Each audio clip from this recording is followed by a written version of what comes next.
Boa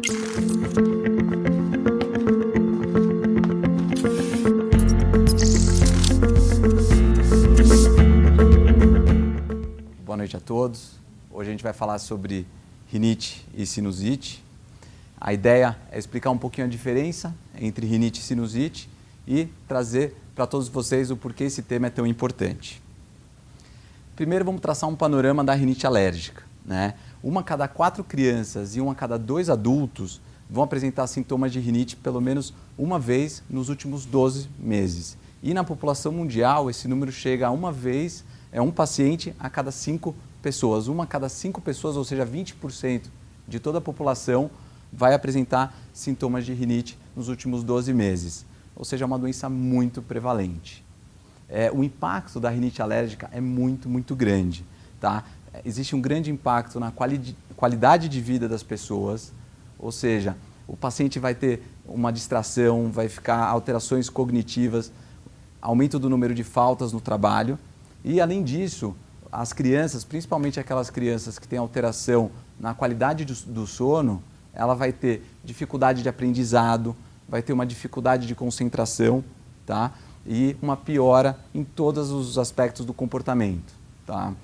Nos Estados Unidos foi feito um estudo onde foi visto que existem prejuízos de 2 a 5 bilhões de dólares, isso em um ano inteiro, por conta de absenteísmo, número de faltas, né, no trabalho que os pacientes vão ter com rinite alérgica, a piora na qualidade do trabalho que eles vão fazer e, além disso, eles vão ter a compra de medicamentos, então são pacientes que têm que comprar muitos medicamentos e isso acaba impactando economicamente todo um país.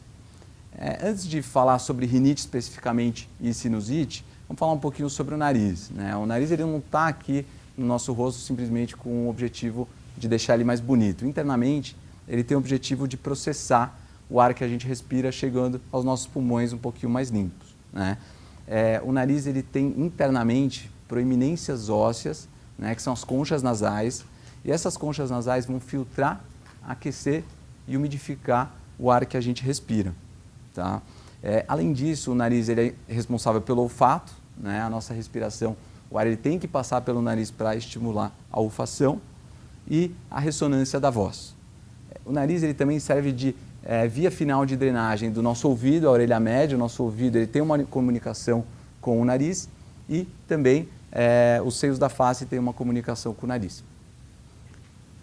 Os seios paranasais ou os seios da face, mais comumente conhecidos, eles são estruturas, né, são espaços aéreos dentro dos ossos do nosso crânio e da nossa face. Eles têm como função diminuir o peso do nosso rosto, eles diminuem e deixam o nosso rosto um pouco mais leve, amortece contra uma eventual batida, um eventual trauma e também ajudam, aquece e umidifica o ar, assim como o nariz ele também ajuda nesse processo, tá? Vamos falar agora um pouquinho sobre rinite. Existem basicamente 2 tipos de rinite, a rinite alérgica e a rinite não alérgica. Os sintomas são muito parecidos. A rinite alérgica, tanto a alérgica quanto a não alérgica, ela produz como sintomas, o paciente tem nariz entupido, obstrução nasal, secreção nasal, normalmente uma coriza, uma secreção transparente, espirros e prurido, coceira, tanto nos olhos quanto no nariz. São sintomas que têm em comum. As rinites não alérgicas, que a gente não vai falar tanto, basicamente é o resfriado. O resfriado é a mais comum de todas as rinites que não são alérgicas a essa inflamação. Tem outras causas também, como enfim, uma intolerância a medicamentos, anti-inflamatórios não hormonais, existem até causas hormonais de rinite não alérgica, alteração de temperatura, o paciente inala um ar frio e seco, isso já desencadeia um processo de rinite, então são outras causas que a gente não vai entrar tanto hoje. Mas é importante, 80% de todos os casos de rinite alérgica iniciam antes dos 20 anos de idade. Então o paciente, ele por volta da adolescência ou na infância, ele vai ser exposto a 2 microgramas, uma quantidade muito pequena de ácaro que a pessoa inala, já é suficiente para sensibilizar e iniciar uma crise alérgica, tá? Os alérgenos são essas substâncias que desencadeiam a crise alérgica. O mais comum de todos os alérgenos é o ácaro, tá? O ácaro que está presente na poeira doméstica, né? Assim como a descamação corporal de baratas. Eu sei que parece estranho, mas as baratas podem estar na poeira doméstica mesmo quando não tem infestação visível, tá? E também desencadeia o processo alérgico, não tão frequente, mas principalmente em áreas com saneamento um pouquinho pior. Outros alérgenos, os fungos em áreas mais úmidas, lugares que têm vazamentos, enfim, muita umidade. E, por último, pelos de cães e gatos, na verdade não o pelo especificamente, as glândulas sebáceas secretam o suor e o suor que vai estar no pelo, ele estimula o nariz da pessoa que é alérgica. Interessante que existem estudos que mostram que assim, as crianças que crescem junto com cães e gatos domésticos têm uma proteção para a rinite alérgica na vida adulta, então não é só ruim, tá? Existem outras substâncias que são irritantes ou poluentes, né? São substâncias que vão irritar a mucosa do nariz, mas não vão desencadear o processo alérgico, principalmente fumaça e a poluição atmosférica. O diagnóstico ele vai ser basicamente clínico e um exame que vai determinar a que essa pessoa tem alergia. A gente consegue saber com esse teste a que essa pessoa tem alergia.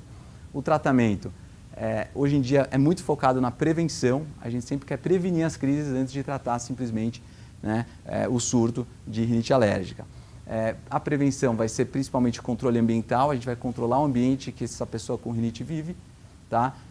Fazendo uma varredura, vendo se não tem infiltração, se não tem tapetes, carpetes, cortinas, bicho de pelúcia, vendo se o aspirador está adequado, o aspirador tem que ter um filtro específico e uso de substâncias, né, para limpeza da casa, normalmente acaricidas, substâncias que matam os ácaros são interessantes para a prevenção de rinite alérgica. Depois vem outra medida que eu ainda falo como tratamento não medicamentoso, que é a lavagem nasal. É muito importante limpar o nariz com soro fisiológico. A lavagem ela deve ser feita com um soro fisiológico, aquele que a gente compra na farmácia, simples, né? Você aplica no nariz diretamente ou com aquelas soluções comercializadas de cloreto de sódio a 0,9%. O importante é lavar o nariz, tá? Pelo menos 2 vezes ao dia, o paciente vai ter uma proteção para a rinite alérgica. Outros tratamentos, tem tratamento medicamentoso, basicamente antialérgicos e corticoides, que podem ser por boca ou aplicados diretamente no nariz. Quando eles não têm efeito sobre a obstrução nasal, sobre o nariz entupido, aí sim pode-se pensar em alguma cirurgia para ajudar esse paciente, mas tem vários tratamentos antes disso. É muito importante a correlação entre asma e rinite. Praticamente todo paciente com asma tem rinite associada e o tratamento da rinite no paciente asmático ajuda no controle da asma e também vai melhorar a qualidade de vida desse paciente, portanto é muito importante. Agora falar rapidamente sobre sinusite, tá? E diferenciá-la da rinite. Tem os sintomas, né? Quando a gente vai falar sobre obstrução nasal, tanto rinite quanto sinusite, o paciente com qualquer um dos dois vai ter obstrução nasal. A secreção nasal do paciente com sinusite ela é muito mais espessa, amarelada, enquanto a do paciente com rinite alérgica ela vai ser mais hialina e transparente. Dor, pressão na face, alteração de olfato é muito mais prevalente nos pacientes com sinusite, enquanto na rinite a gente vê mais coceira e espirros. A gente diferencia basicamente a sinusite viral da bacteriana pelo tempo de duração, né? O tempo de duração de uma sinusite viral, ela costuma ser no máximo de 10 dias. É um resfriado ou gripe que ela dura um pouquinho mais com esses sintomas que a gente falou, dor de cabeça, secreção espessa, mas depois de 10 dias ela melhora. A sinusite bacteriana não. Depois do 5º dia ela começa a ter uma piora e vai alongando, os sintomas vão piorando. E o tratamento vai muito em face disso. O paciente que tem a sinusite viral, o que a gente precisa fazer é simplesmente o suporte. O paciente vai ter uma melhora progressiva com o passar dos dias, lavando bastante esse nariz, hidratação, o paciente vai ter uma melhora. A sinusite bacteriana não. A gente vai precisar da ajuda de antibióticos, corticoides. E no caso de não ter uma melhora com o tratamento convencional, aí sim é interessante passar num especialista, né, que vai avaliar isso mais detalhadamente, pedir outros exames. E para esse sinusite também, em último caso, quando não tem uma melhora com todos os tratamentos e quando tem uma alteração das vias de drenagem dos seios da face, pode ser pensada numa operação, uma conduta cirúrgica, alguma outra opção. Tá bom? Obrigado.